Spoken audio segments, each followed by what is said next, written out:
મહીસાગર જિલ્લાના થાણા સાવલી ગામના રોજમદારો કામદારો 6 મહિનાથી પગારથી વંચિત થતા આંદોલનના માર્ગે.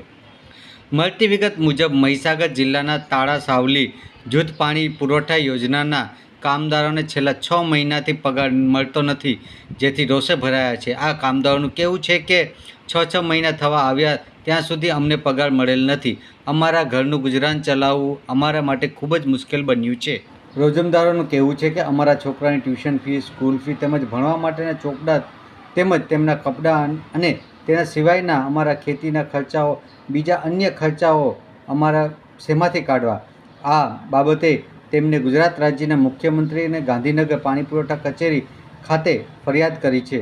તેમજ કામદારોનું એક મોટું જૂથ મહીસાગર જિલ્લાના જવાબદાર અધિકારીઓને લેખિતમાં જાણ કરીને જણાવેલ છે કે 5 દિવસની અંદર અમારો પગાર અમને ચૂકવવામાં નહીં આવે તો થાણા સાવલી જૂથ પાણી પુરવઠા યોજનાનું પાણી અમો ભેગા મળીને બંધ કરી દઈશું અને અમારા પગારનું ચૂકવણું કરવામાં આવશે તો પણ પાણીથી ફરી ચાલુ કરી દઈશું. રિપોર્ટર અમીન કોઠારી, વાત્સલ્યમ સમાચાર, મહીસાગર.